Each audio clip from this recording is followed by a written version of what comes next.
Hello and welcome to the very first live war update. I'm Dr. Katherine Horton, and I'm giving an update for myself, but also for my team, the Joint Investigation Team.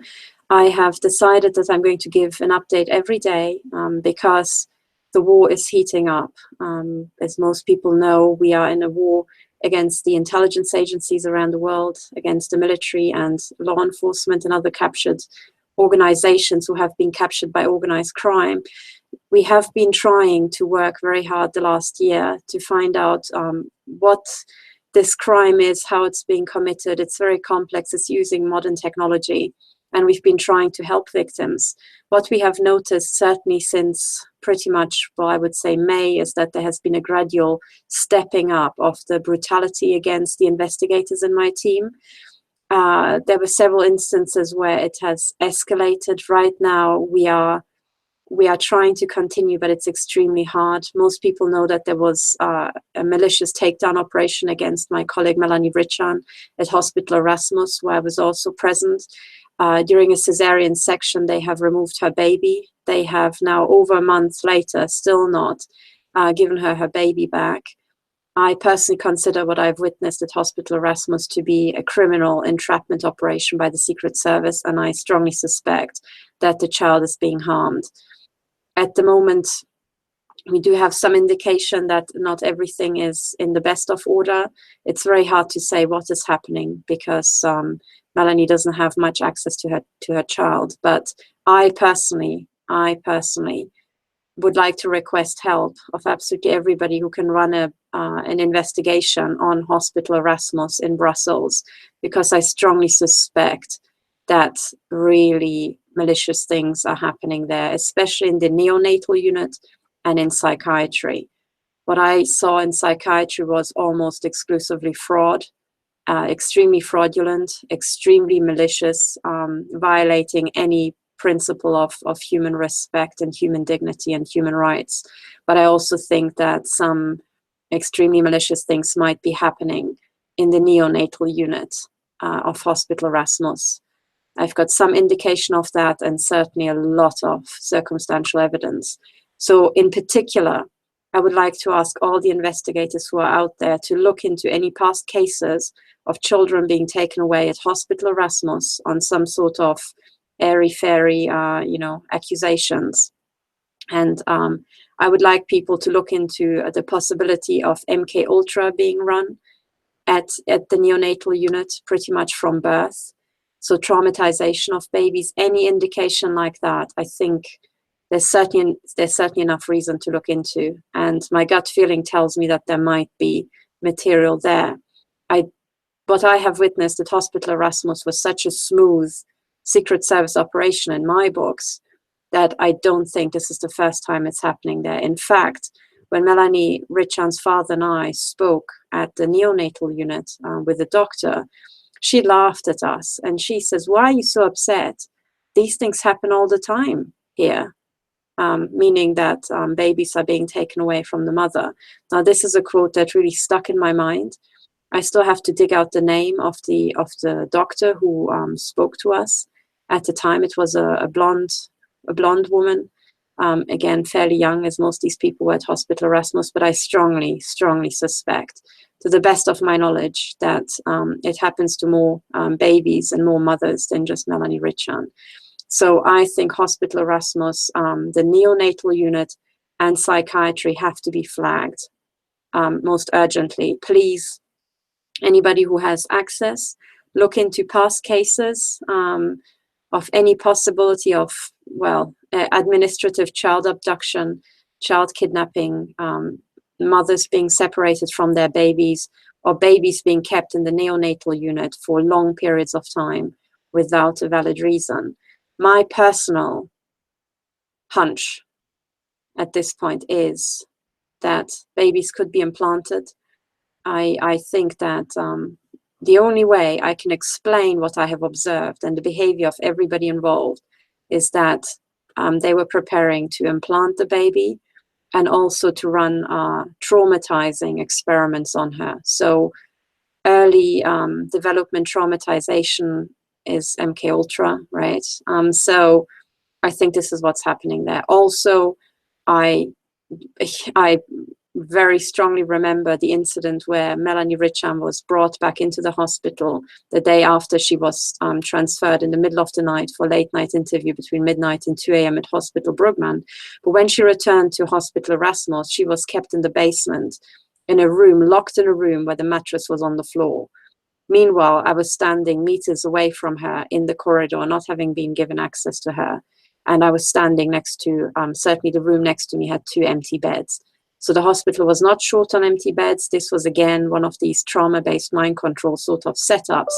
The fact that this hospital even has a room that is the way Melanie has described it to me indicates to me that this is not the first time this happens, because in a hospital where these things would be totally unheard of, you can't just, you know, take a room and turn it into pretty much an MK Ultra style torture chamber. So because of these reasons, I strongly suspect that Hospital Erasmus has a darker undercurrent, and these are the things that need to be investigated most urgently. Now, there are other updates to make. First of all, I've also uploaded videos. Today I had to spend pretty much the entire day reinforcing this bunker where I'm sitting. I can, you know, turn the camera around in a moment and show you where I'm sitting. I'm totally surrounded now in aluminium with, I personally think, enough, you know, metal to make a small car. And I have to, because the machine gunning from my neighbors has stepped up and has become so brutal that by now, it has already been for the past almost 2 years, the case that I can't go into my dining room or my living room. So I've been living in this part of the house. But now the machine gunning into my study has become so brutal that the shielding I had beforehand was not enough. So they cranked up the energy. And when you are shooting these pulsed energy projectiles at very high intensity, they don't just go through walls. When they reflect, it must be pulsed lasers, because several scatters still produce a very collimated, very, very intense beam. So this, to me, smacks of high intensity laser pulses from a military weapon. But the intensity is such that if you've got the smallest gaps and these laser pulses enter, they will bounce back and forth, and you have this resonant cavity, almost like having a bullet from a gun, just bouncing back off walls, but not just ricocheting, not just once or twice, but easily 20, 30 times at the intensity and still hitting you. So right now I am existing in this bunker during the day, desperately trying to work. At night, I have to now sleep in this bunker as well. I'm sleeping under the table. And for the last couple of weeks, really, ever since I came back from Brussels, I'm sleeping under my desk in my bunker. Nevertheless, I go to sleep with shots being fired into my head such that my optical nerves get triggered and I have light flashes. And it's extremely painful when this stuff hits you into the body. So this just gives you a kind of a feeling for where the Swiss intelligence agency NDB is now on the scale of Nazism. So we're now talking literally 1944 all out concentration camp, you know, death camp sort of behavior. And that's where we are. So I try to measure this stuff. As people know, when I travel to Brussels, 3 of my measuring devices have been stolen by Swiss intelligence from my flat. This is my Geiger counter, the big yellow thing that people could see, the Acousticom 2 and the bug detector. And they left this device here, which is this here. I have used this now. I was surprised that they left it here, but I think the reason why they left it is because it's partially sabotaged. So partially this thing, I think, can be remote controlled. The first time I turned it on, it actually showed 007 and just wouldn't budge. It didn't matter where I went, how the intensity changed. It was just 007 was the reading. Obviously, right, this thing isn't completely full, but still it can be used and it's still giving signals. And signals that seem genuine enough. So with this, I have made a couple of measurements, and the measurement I did literally something like an hour before coming online was measuring electronic rape. Okay, so as people probably know, I, like pretty much all the victims, I'm being electronically raped. And this happens not just every day, but sometimes several times per day. And I will be quite open, and so are all my other team members. So basically what I have discovered is that it seems to be a signal that you can measure, and that signal that I measured in this bunker, it's like a pager signal. I will upload the video after this, and you can have a look, but the upshot of this is that electronic rape, in my case, seems to be a continuous signal. So continuous, it's like otherwise it's a beeping sound, but you know, when the body chips are triggered, but this is now a continuous beeping. Very, very unusual. I haven't heard that before. So today I measured it and I filmed it, and I think this is perhaps one lead into finding out how they are doing it. So it would make sense, right? Because if you want to do anything like that, what would you do? You could, you know, have some sort of electronic vibration, electronic current sort of thing, and you would want to step up the intensity or keep it continuous. So it does make sense. Otherwise, what I can hear is these beeping sounds that one guy who came to my home called a pager signal. So this guy was conducting professional electromagnetic measurements. And when he came to my home, he tried to identify all the signals. And the one signal he couldn't identify was this beeping. And he said to me, it sounds like a pager. And he said, do you have somewhere next to you, you know, a fire station or something like that? And I said, no, there's a police station. It's literally, you know, 5 houses down, curiously enough. But it wasn't close enough that any pages from the police would actually be registered here. So he couldn't explain it. Now, I think I can explain it. And I think that's the access to my body chips. This sort of beeping sound is also heard when I turn off the mains, and it's heard when I turn off the Wi-Fi unit. So it's somehow broadcast into the house, and it's extremely hard to block. And I think it's this, what I call the diffuse radiation signal. You know, that's what your mobile phones operate on most of the time. So because it's so hard to block, I think this is why victims have a real difficulty, even when they shield themselves. I mean, I can show you in a moment. This is totally sealed in. And because there are small gaps left and right, the radiation comes in, propagates through the aperture, and then spreads again, you know. So like almost like it's like a spherical wave. It would, you know, a small aperture would just, depending on the wavelength, spread the radiation even more. And I think that's the principle. You know, when you've got very focused short wavelengths intensity, it would just come through the gap and then scatter and fill the room. So this is the upshot from you know, the investigation that I'm running. Also, and I think other victims should please do download my videos and do use it as evidence, because it's a live, ongoing documentation about crimes against humanity. When I'm uploading the video that I literally just took an hour before, you will see me in a total mess, because I just, you know, I was working and I wasn't getting ready to present anything. But one of the things that you can see, and I know for a fact that other victims have the same problems, you can see all the injuries in my face. So when you compare the two videos, the first thing you can see is the power of makeup, okay? The second thing you can see in the other video is also how they're trying to shoot into my forehead predominantly. So my colleague Ramola, she gets shot in the heart quite a lot. They're trying to take her out, you know, flat out. With me, I think they're trying to dumb me down. So anyway, I certainly noticed that with all these shots to the head, I sometimes do have difficulties formulating sentences or just speaking. I mean, not thinking of sentences and what to say, but literally just moving my lips. So this is, you know, I think some accumulative brain damage that's happening. So please do record it. There's evidence for the injuries in that video. And also I updated, sorry, I uploaded another video before that, and that was in the first half. I was talking about, I think the actual live mutilation, you know, that was happening in the room. But in the second half, I'm talking about the gadgets and all the gadgets that you should have when you're targeted individual. So these are, number one, an audio recorder. You have to buy one that's not Wi-Fi. Absolutely mandatory. The other thing that you have to buy to record conversations covertly, the other thing you have to have is a digital camera that's not Wi-Fi enabled. If this thing can still be interfered with remotely, even if it doesn't have Wi-Fi, but if it has Wi-Fi, it's so easy that any idiot can do it.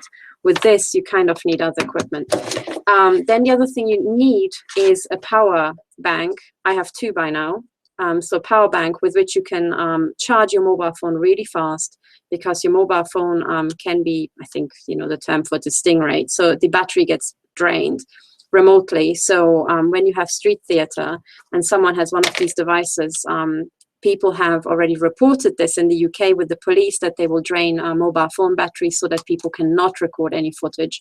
But the Secret Service will also do the same. So all these, gang stalkers, sometimes they also delete your images remotely, and other times they drain the mobile phone battery so you don't have enough power to record any videos. If you have a power bank on you or two, it's very hard to drain these things. I'm not sure. As a physicist, I don't know if you could possibly drain them, remotely. I don't actually think so. You can drain a mobile phone, but not a power bank, I don't think. Well, maybe I will be proven wrong.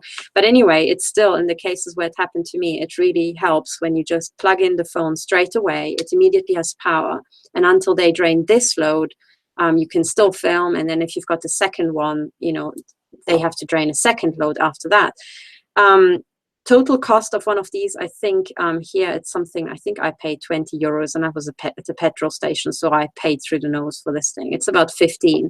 So if you've got two, you're talking $30, 30 euros, thereabouts. Okay, so these are the things you absolutely must have when you're out and about. Also, if you're driving, please do buy a dash cam if you can afford it, because actually staged accidents is one of the things they do as an absolute staple. Okay, assassination attempts, staged accidents, it's just, it's like one of their things, and we really have to start recording everything. The other thing I would like you to know is that all the people who are involved in gang stalking, in harassing you in the car, they are part of a huge global Nazi war machinery. These are Nazis. So the people running these things are Nazis. They are all out into eugenics. They want to, and in the case of the UK, they have exterminated, sorry, I'm using this word not as disrespect to the victims, but to actually get across to what has happened. They have exterminated disabled people, okay?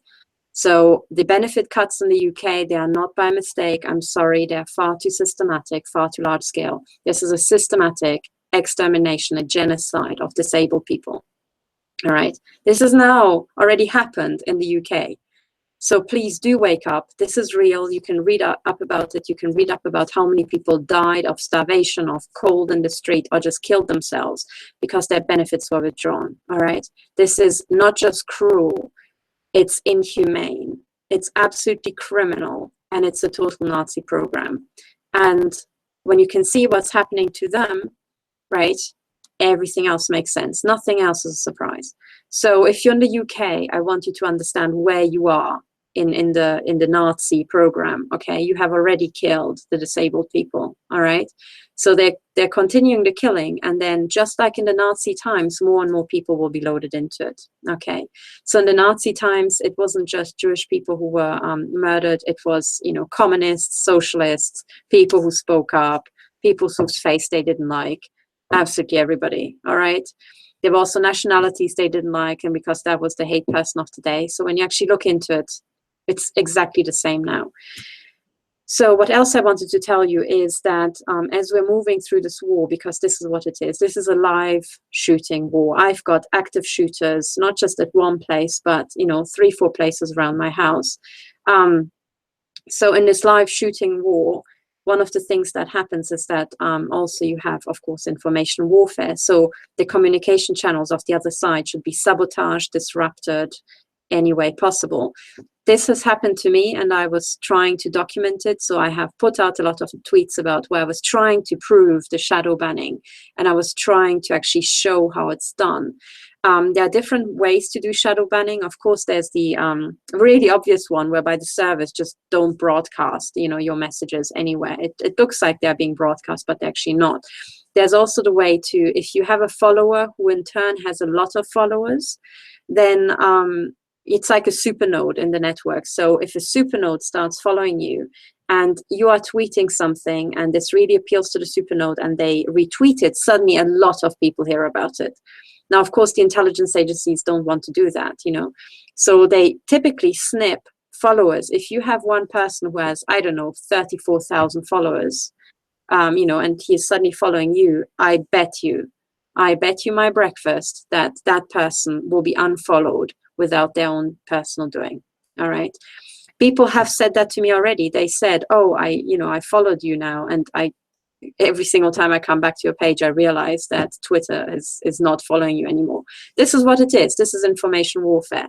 So the way you can get around that is that you every second day or once per week, or how often you're interested in what's going on, you actually go back to my Twitter stream and you check that you're still following me. But that's not enough, because there's something called, I call it broadcast silencing, but it's tweet silencing. So the tweets still appear in my stream, but they're not sent to you. They're not shipped to you live.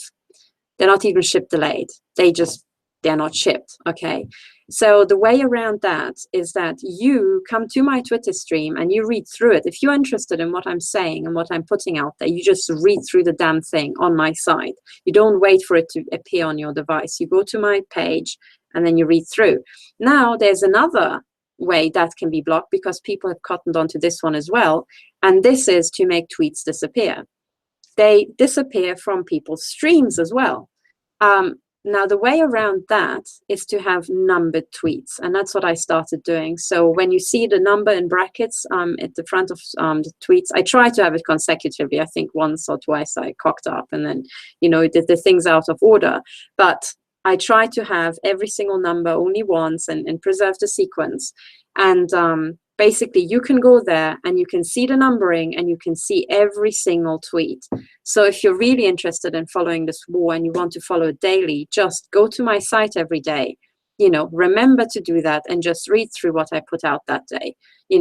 It's very quick if you just go through, but there will be the numbers, there will be all the tweets, and this way information warfare can't be conducted. Well, the next step up is to ban me from Twitter, and I'm pretty sure that's going to follow as well. But we have to use every system as long as we can. Okay, so you have to get the maximum out of it. The other thing is about the YouTube videos. Okay, so YouTube might also ban me at any time. So please, just download it, upload it to your channel, especially the Techno Crime Fighters Forum.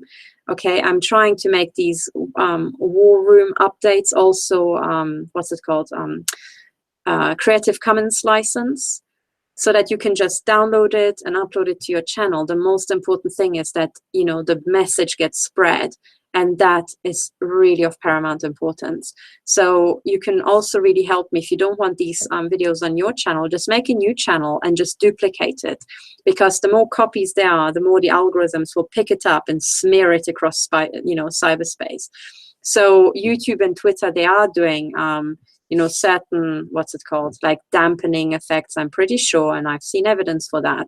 But the fact of the matter is that they too only operate with a certain efficiency. Okay, so I'm pretty sure that they're trying to put out now AI, and they're trying to put up, film and audio recognition, so that even if it's a different account uploading a video that I've made, if my voice appears or they can see my silhouette or my face appear anywhere, this video will be banned. Nevertheless, the more of something is out there, the bigger the likelihood that somebody can go there. And also, if you've got your own channel, you can pick out the videos that you like and then point people to it, even if you don't want to personally identify, or reveal that it's your channel. You can just say, hey, here's a channel, look at those videos, look at that playlist, I think it's important. So these are all these tricks. And one of the things I want you to understand is that in this war, they're trying to gain, and with they, I should clarify, I always mean the organized crime cartel and the intelligence agencies. That's they, all right? We know exactly who they are, and identifying them is the first step and was the most important step. But what they want to do is that they want to sabotage two things, and they have sabotaged pretty much everything. They control the media, and they are sabotaging the media, which is why the media is actively covering up their crimes against humanity. They have captured the human rights organizations, which is why the human rights organizations refuse to take any of these cases. I think because a lot of the top people who make decisions are actually intelligence agents. And they are already infiltrated the hospitals, the schools, pretty much every aspect of civil society. Certainly politics, so any sort of decision-making they want to control. Now, after they control the public institutions, they're going to the next level. And this is the ultimate takeover, people. And the next level is to control your finances is to control your free time. It's to control what you think and how you spend your free time. And your free time, the one that you're in charge of, is the most valuable thing. So your real assets are not your homes and your cars and designer clothes. Your real assets are, number one, your time, your creativity, your interests and skills, okay? And also very important, of course, money. If you can, donate to campaign, the money is the lifeline. We have to use other services and, pay for court fees and so on. So money is also very important, but stop fixating on money. Money is important, but there's other things you can contribute and actually fight with that are as important, if not more important, okay? So and I want you to understand this. I put out a couple of tweets about this, but I think people still have to be fully consciously aware of who they are and what they're capable of. And number one is to understand that these are your secret weapons. Okay, so your time, and this is why media has tried to put on these super entertaining evening programs, because they wanted us, and they have achieved for decades, that we come home from work, we're too tired to do anything because of the commute, by the way, because that's pretty stressful as well. And then you just want to zonk out on the TV so that you will spend 2 hours. Some people spend 4 hours every evening in front of the TV and then just go to bed.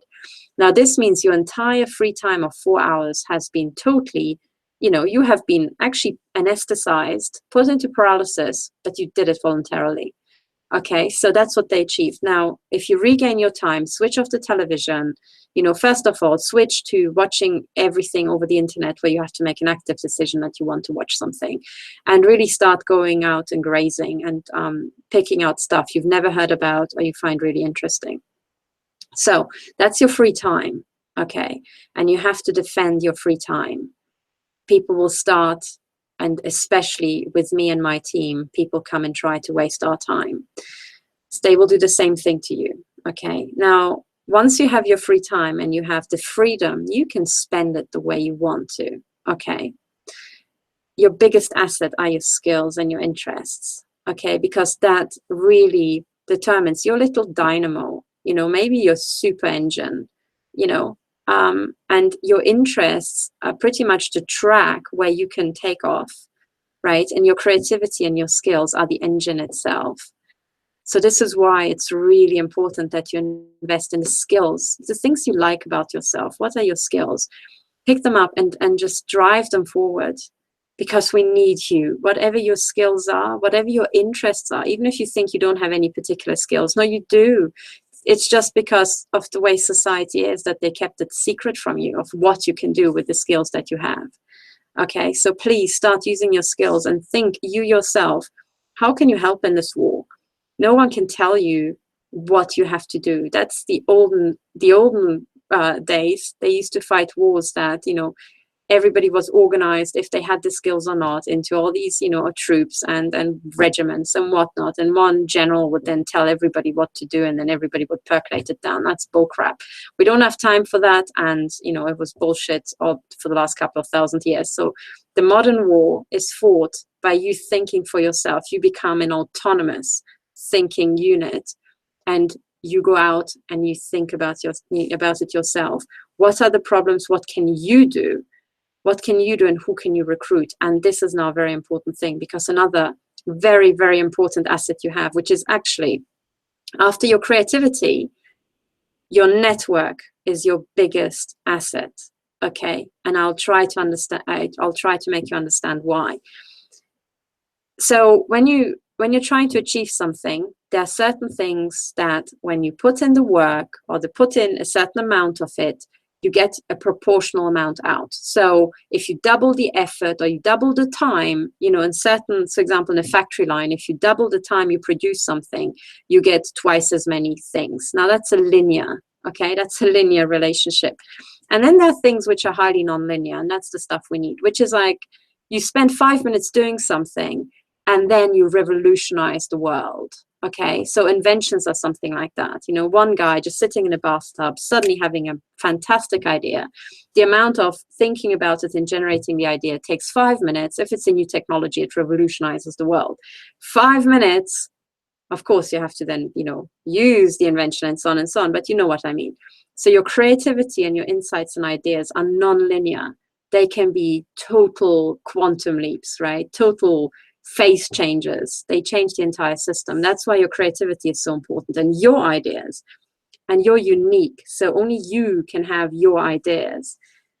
That's one non-linear thing. The other thing that's non-linear is your network, and that's because, for example, maybe you heard about the 6 degrees of freedom in the olden days. It's on average, there were 6 links between absolutely every person on the planet.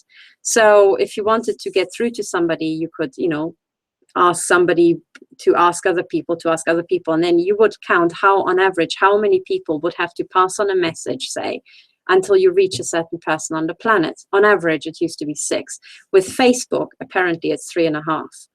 So for all the people who are on Facebook, you can reach pretty much everybody by just 3.5 people on average passing stuff on for you. Okay. Now, what this means is that if you have this sort of interconnection, you have to think about the entirety of human society as a big network, like lots and lots of cobwebs with nodes, so little things connecting people. All right, you've got some people who are very popular and they've got lots of followers on Twitter and they're great and everybody's listening to everything that they're saying, so they are super nodes. But if you're following them, there's a direct link between you and them. Okay, so if you only have 5 people following you on Twitter, but you tweet something at this person and they retweet it, it suddenly goes non-linear. Maybe they've got 6 million followers and 6 million people have heard your message. That's non-linearity. Okay, but it relies on your network. And it's not just about followers, it also is about people, getting through to people who can help. Because sometimes it's not the people with the most followers who have the best ideas or who have the ideas that we need, okay?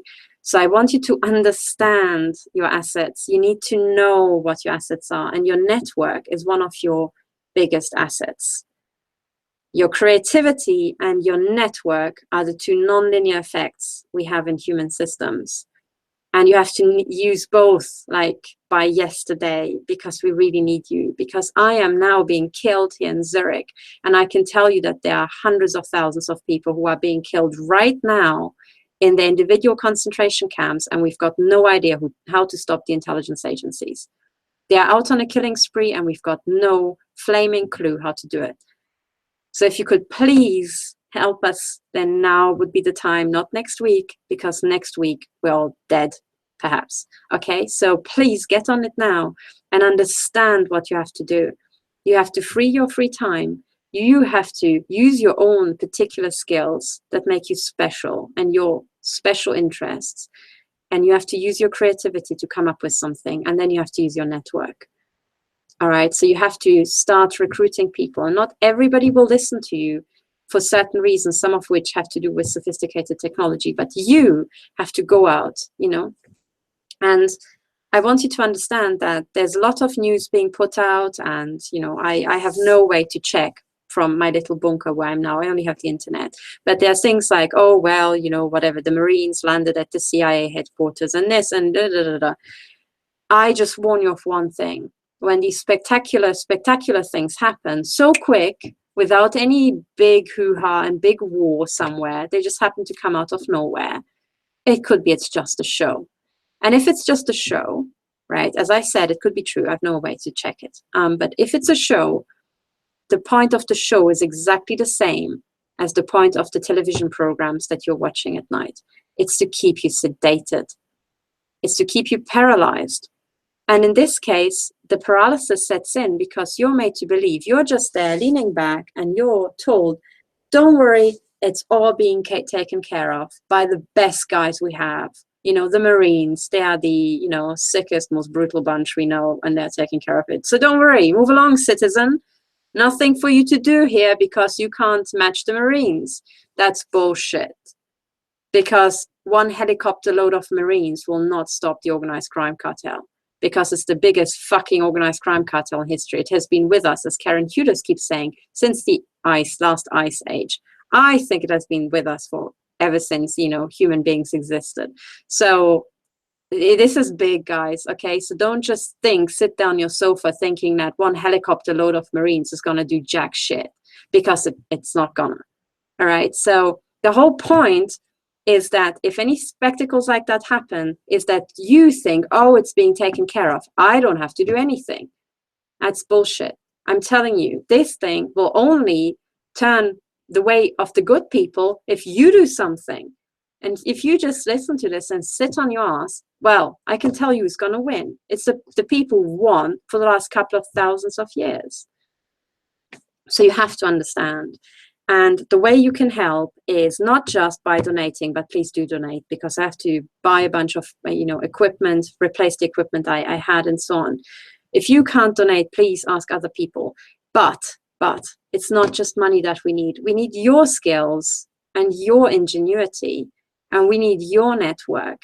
And what we basically have to do, and this is what these war reports are about, we have to, by Christmas, we have to start winning for this to really take off. It was already last winter, so last early spring, when I said, unless we really stop it by June, we're really screwed. We haven't stopped it by June, and I'm seriously thinking we're really screwed. All right. And the fact that I can't leave this, couple of cubic meters, because otherwise I'm being shot by a Western Secret Service, is proof of how fucked we are. Okay. So I wasn't wrong about that assessment, but basically now we have the Nazis on our hands. What are we going to do? And I'm telling you guys, we only have a few weeks, because as even Vladimir Putin keeps saying, these people keep consolidating their power. And they keep doing the most horrific, idiotic bullshit you can possibly imagine. All right. So if you want to stop that, we really need everybody. And it doesn't matter who you are or where you are. This is a global problem. So don't just think, oh, I'm not in Switzerland, doesn't concern me. Oh, hey, I'm not being attacked by the intelligence agencies, it doesn't concern me. No, it does concern you. And here's why. First of all, we think that a very large fraction of the population in the West has been implanted with microchips. These things sit on your body. You can ingest them. They can be put into you with vaccinations. They can be put into you by a million ways. And we think most people have these things and they are dormant. And as soon as you actually do anything, like you complain about the fact that your pension fund has been stolen, this thing will be activated and you'll be suffering like my team. So you have to understand that if you don't help us now and these people consolidate power, you will have even less hope later. So you can't, if you've got an army attacking you, you just can't say, okay, I'm going to sit at the back and I'm going to start fighting when the army is on my doorstep. Well, by the time they're on your doorstep, they've won. Okay, so you have to go where the battle line is and you have to join us by saying this far, no further. And by the way, we want that bit you've conquered as well. And we're pushing back. So help us push back. Okay, so this is basically it. I hope you understand this. I think I've spoken long enough. Let me have a quick, glance into the actual. Okay, so I will try. I think what I will do is I'll read the actual comments later, and I will get back to you tomorrow. How about that? Because now I'm doing daily tweets. That's okay. So one of the things I wanted to show you actually, because I want to get across to you, because I've studied complex human systems for a long, long time. There are certain things that are really obvious to me that might not be obvious to you. I don't want to patronize you. I just want you to be, I just want all of us to be on the same page, as it were.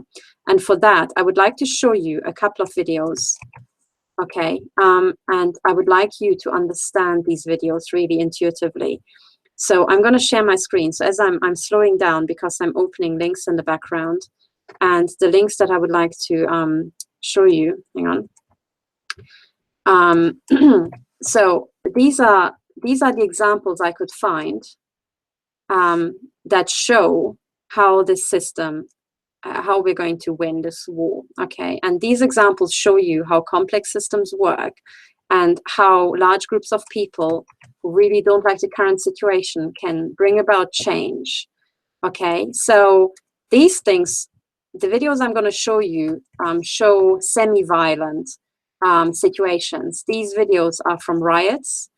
I am most definitely not advocating riots, okay? Most very, very definitely, for the simple reason that all the war equipment has been set up to fight off riots.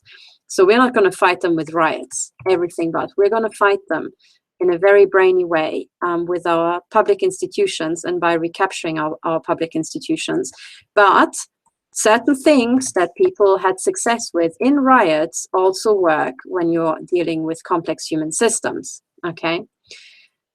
So what do I mean by that? I want you to see the following 3 videos and what these people are doing. So this is a riot, okay? Let me share my screen. I've got the 3 links there. So I want you to really absorb what you're seeing here, okay? So the first video I want to show you, this is from a riot, I think from 2008. And there was a group of protesters who wanted to flip over a car. Okay, now, as I said, I'm not showing you this to teach you how to flip over cars. I'm showing you this so that you understand how large groups of people can tackle a problem that is too much for them, for every single one alone, but they can still do it, and they can do it really fast if they just group up, okay? So have a look at how these protesters flipped a car, and then hopefully you can hear this. It's not about the sound. And then see if you can spot anything that might help us. It's this car.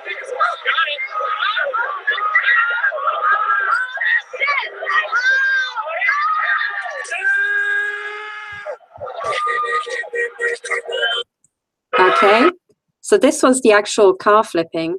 And as you can see, sorry, what was the scene starting? You know, the car is very, very heavy. And what these people are doing when they start off is that they start shaking the car. And you can see this rocking movement. So the first push is not going to flip the car. These people have to do several pushes, but then eventually, because of resonance, this is a resonance effect, people, because of the resonance of this system, the energy that they are pumping into this, and it goes in sync with the rocking of the car back and forth, eventually the resonance flips over this car. And if you watch it again, one of the things that you'll see is that at first it looks like nothing is happening. And then it becomes really easy and really fast. And that's because it's not just these people pushing, it's a resonance helping actually to flip the car over. That's why you have to do this rocking motion. So watch this again. So it's very hard, very hard. And now it's super easy. And at the last push, it was super easy. And the reason why that was the case is because of resonance. So you probably can guess where I'm going with this here, right? Because if we want to change our systems, all right, we have to do exactly the same principle. We have to use resonance, all right? And the reason why this is relevant to us is because people they keep writing to me over and over, and they say things like, oh, I've contacted the police and they're not doing anything. Yes, I know. I contacted the police and they didn't just not do anything. They actually actively smeared me, you know, and libeled me and all sorts of stuff. So yeah, I know there's criminality. And then they say, yes, I've written to the politicians, but they don't react. Yes, I know. And this is the equivalent of people trying to flip a car on its roof and saying, going there on alone by themselves, pushing the car not even moving an inch, going like, oh, I tried, doesn't work. Well, this is not what this is about, okay? So number 1 is you don't try it alone. You do it with others. Number 2, you try it at the same time together with others. And you don't just try it once. You keep rocking it until you, together with others, in sync, until you flip the damn thing over using resonance, okay? And when you do that, you have to get people on board and you have to do it simultaneously, in sync, all together, doing the same action, and you do it over and over and over. You don't flip a car by just pushing once and that's it, and then everybody stands there and says, can't be done.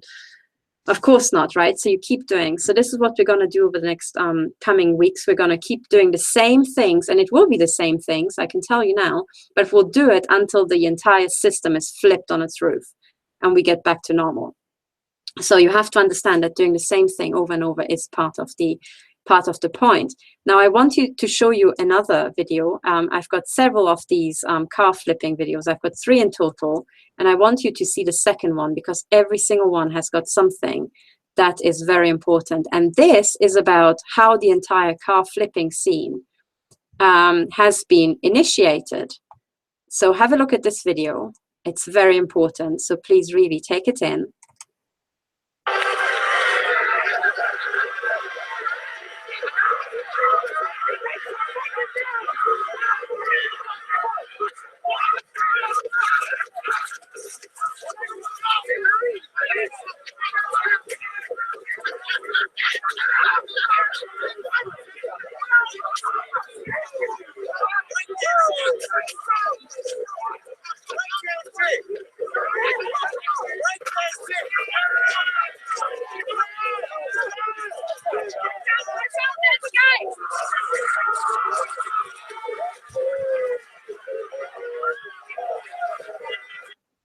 Did you see that?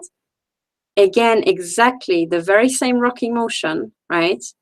And the other thing that you could also see is very telling. And I'm telling you, I'm not showing you this because I want you to go out and flip cars on their roof. I want you to go out and flip the organized crime cartel on its roof.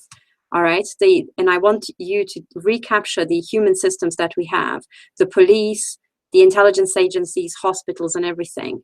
And if we watch this again, I want you to see how this is done.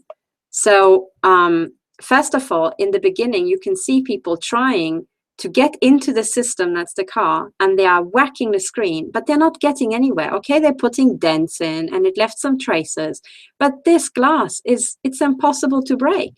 You can see later on that they're even throwing a stone like this. Did you see this big boulder? That thing was just whacked onto the windscreen, and still, this is safety glass. This is like special glass used by the police.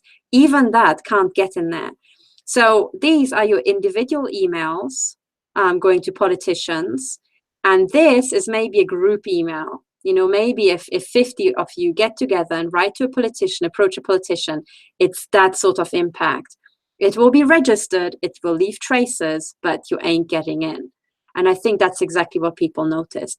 So we stopped just trying to attack them individually, either individually on small groups. So now we're taking the entire system, the entire car, or the entire intelligence agencies, or the entirety of the judiciary, and we do what these guys started doing. And watch carefully what happens, because this guy here is just standing there, looking at it, thinking, this isn't working.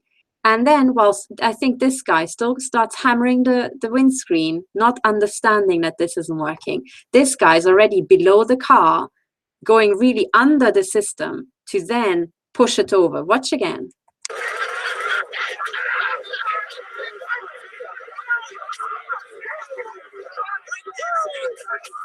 So he just shouted to all his friends, like, come on, this guy doesn't get it.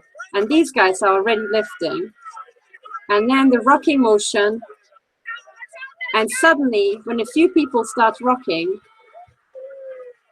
out of nowhere, there were lots and lots of others, out of absolutely nowhere.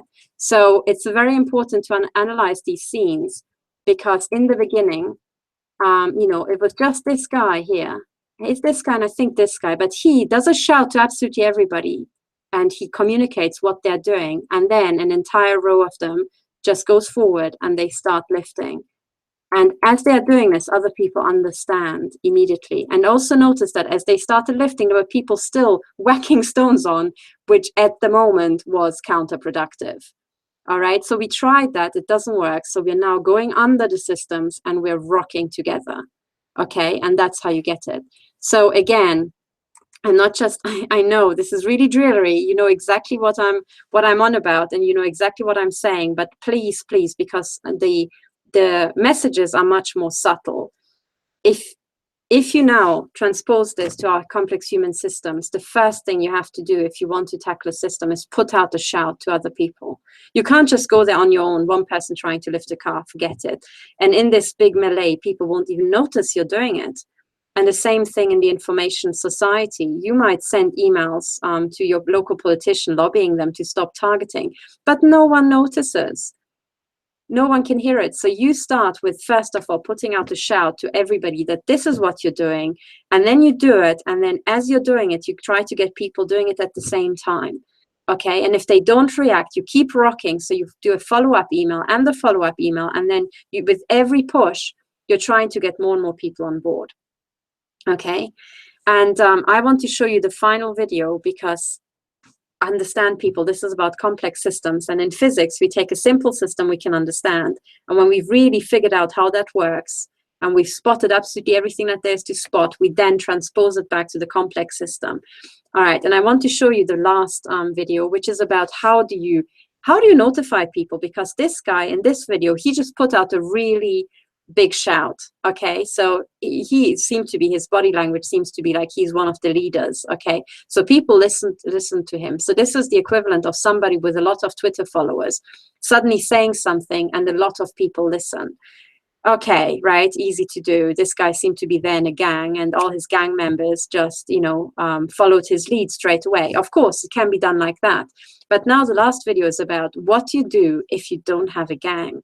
If it's literally just you and you have no Twitter followers, or 5, what do you do? And this is what the last video is about. So let me share my screen once more. And here I show you. So this is, again, this is now the Vancouver riot in 2011. Again, the classic of flipping the car, flipping a police car, whatever car this is.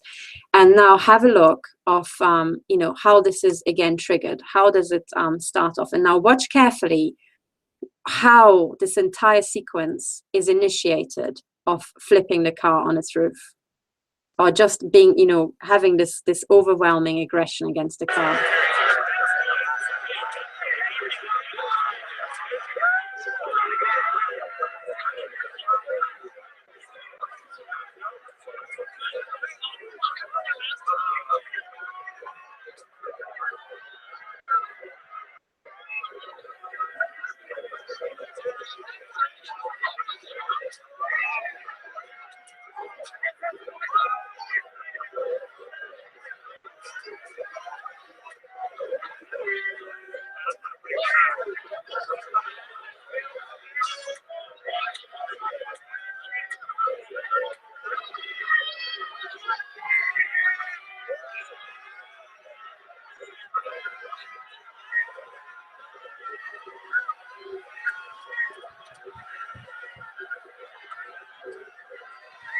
Did you see that? Did you spot it? You have to watch this video several times to really understand what's going on. And you have to watch the body language of absolutely everybody on the periphery to really spot this. But look at it. In the beginning, the first couple of moments, what do you notice? Okay, so there are all these people standing around watching, knowing that really this thing is pissing them off and they want to do something to it. And these people do nothing. They take pictures, they record it, but otherwise they're just standing around, all around. These people are your Twitter followers. They might listen to you, but they're not doing anything. Then you've got one guy who's whacking this car alone. And I tell you, from after seeing 3 videos, whacking a car is probably the most idiotic thing that you can do. He's doing it spectacularly with this thing, but it just doesn't work. He has this big tool, a big lever, but he can't do anything. And then watch again, what exactly triggered this whole thing? It was one person who triggered this whole thing, and look what he did.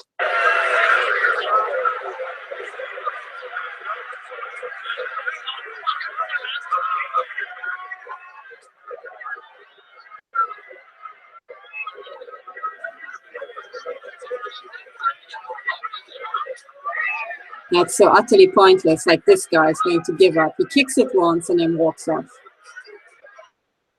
This guy kicks it once, twice, and that's it. And now watch what happens. This guy, 1, 2, 3, 4, 5. And suddenly there's this crowd. Now, as soon as they start doing this, that's it, game over. But you really have to watch it because it looks like this guy in orange has recruited the entire crowd. But when you watch it very carefully and you do body language mapping of absolutely everybody, it's clear that what got the aggression started was the repeated kicking. It was the tuck, tuck, tuck, tuck of this one guy kicking the car very fast 5 times after each other. And this, if you actually also analyze, you really want to get into it, there's a lot of stuff you can deduce from that. It has to do with brain frequencies as well. And this fast beat, the tuck, tuck, tuck, it's actually when you do it carefully, the rhythm is very fast. It's faster than heartbeat. And it is a sign of aggression, and the sound travels and it recruits people, it brain entrains them. You can use rhythm to brain entrain people, to put them in a mood. And it was this signal that was sent, triggering aggression in this case, that really got the entire crowd moving. So when you watch carefully, you can see that people were trying to recruit people to join in. But it's only when this guy starts doing it, and it's like knock, knock, knock, knock. And on the 5th, everyone's like, okay, let's go. Let's go. And that's it. It's brain entrainment. And for people who don't know about neurotech and how it works, it's very surprising, but we actually had a form of neurotech and mind control and remote control for a very long time, and that's music. So you can use music to make people sad. You can use music to make them aggressive or feel in love or feel warm or feel, you know, any other thing. Now, what is music? Music is the melody, the harmony, which is simulating the human voice, or the recruitment call, if you like. People respond to the human voice. And the second thing is the rhythm. And the rhythm is all about brain entrainment. At what frequency do we respond to it, you know? So cheerfulness, sadness, aggression have different rhythms. And if you hit the rhythm for aggression, you can get aggressive. Now, people have figured this out a very long time ago. And if you go, for example, I think it's Schubert, if you're into classical music, and I think Schubert has several military marches.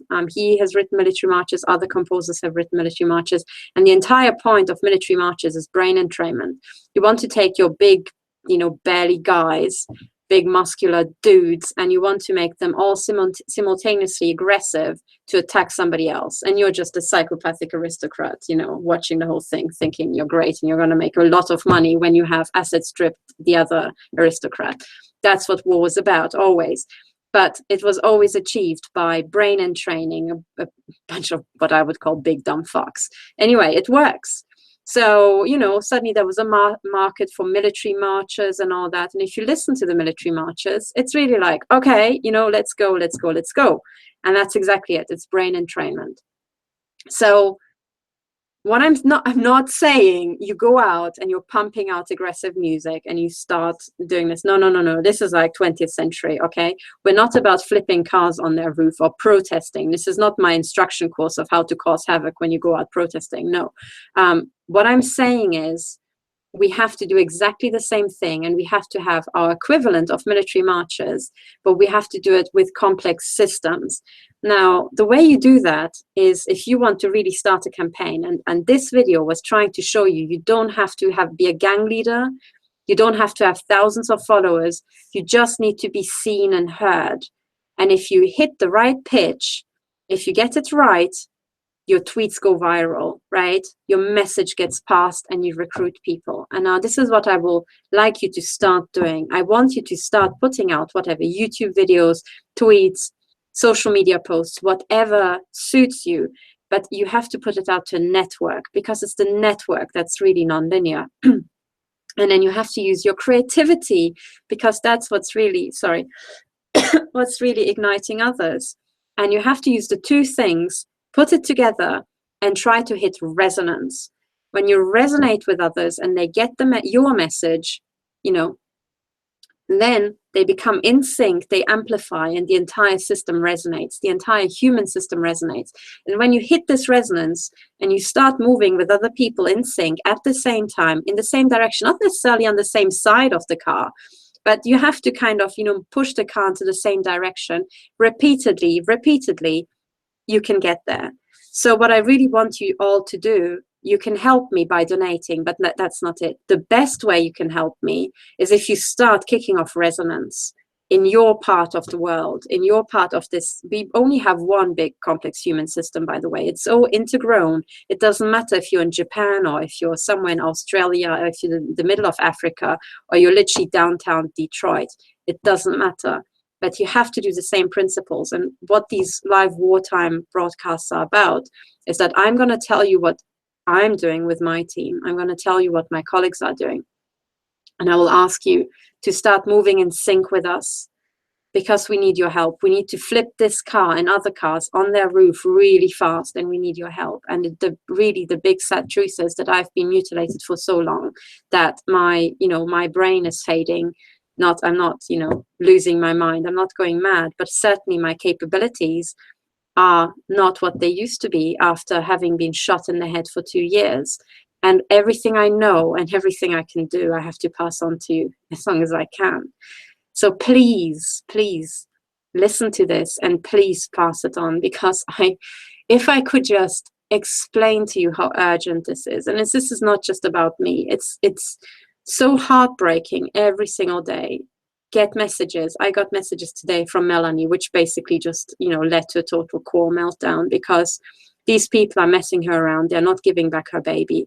Her newborn, wasn't with the mother for over a month. It hasn't been breastfed. It's being fed total junk, right? That's heated in a microwave.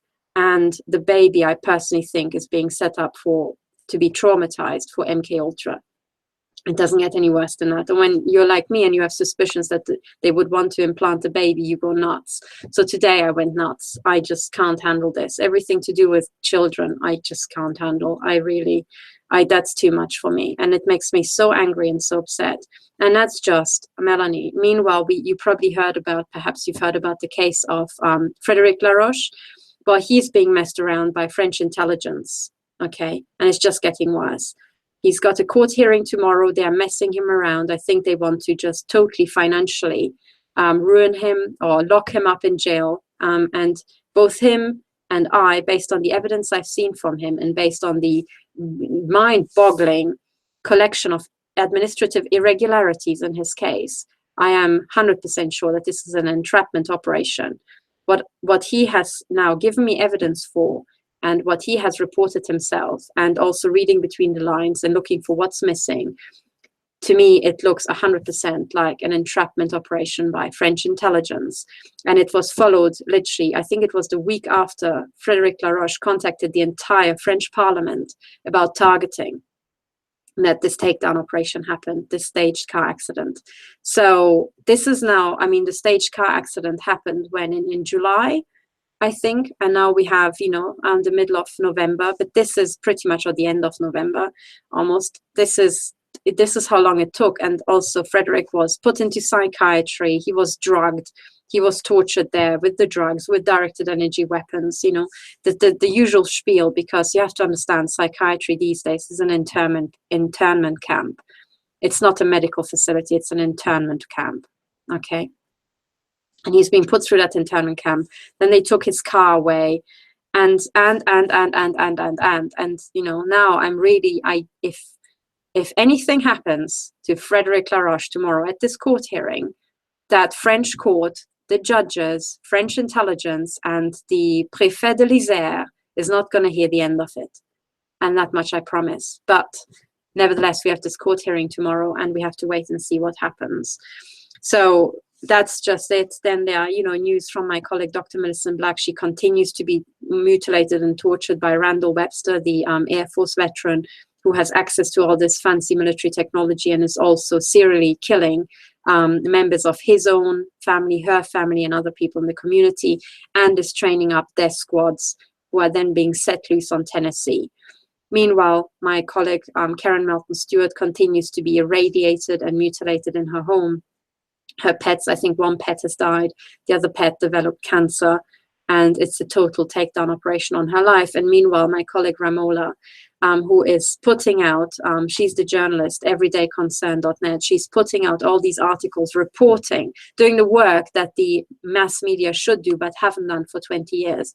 She's reporting about victim cases. Please have a look at her channel, Ramola D Reports, and look at all the testimonies, because people, this is live testimony from concentration camps.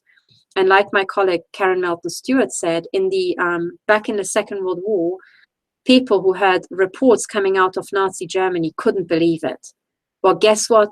the things that you hear from me, from my colleagues, and the testimony on Ramola D reports is messages from concentration camps. So please look at the testimony, look at the faces of people, convince yourself that these people are genuine. That's why Ramola has them on, and each of them has a different piece of the puzzle that we have to put together. Okay, so this is enough for now. There's lots more to tell you, but I will tell you bit by bit. Tomorrow, Friday, at the usual time, there will be the Techno Crime Fighters Forum. And also after that, I will do a live war update, because there's usually things that I want to say privately or, you know, separately on top of Techno Crime Fighters, because lots more is going on. So tomorrow there will be Techno Crime Fighters and there will be an update, and I will try to have these live war updates every single day, and also to let you know what's happening to me, because now the level of brutality is so insane. I'd rather you all know that I'm still alive. So please stay tuned. And to all the victims, what I can say is I'm working on it. In about 15 minutes, I'm going to upload the video which shows the electronic signals for electronic rape, as best as I could record it with the one measuring device they left me with, and it's this one. And please, you don't have to buy this device. If you have the little green square thing called the Acousticom 2, it's on my website.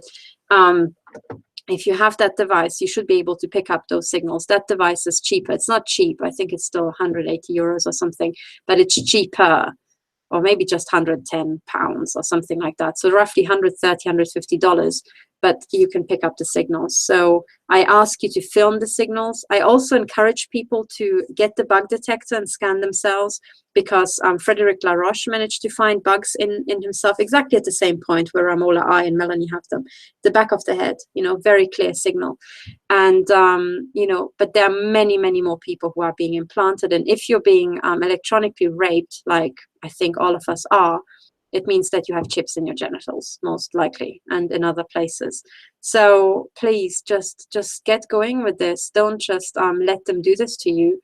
Collect the evidence, film it, and then once you have convinced yourself that this is a method to collect evidence, tell others and spread it. Use your networks, use your creativity, and please don't just believe the stories that, you know, show you some spectacle and convince you that you don't have to do anything. You have to do something. Otherwise, you can't stop it. Thank you for listening, and bye for now.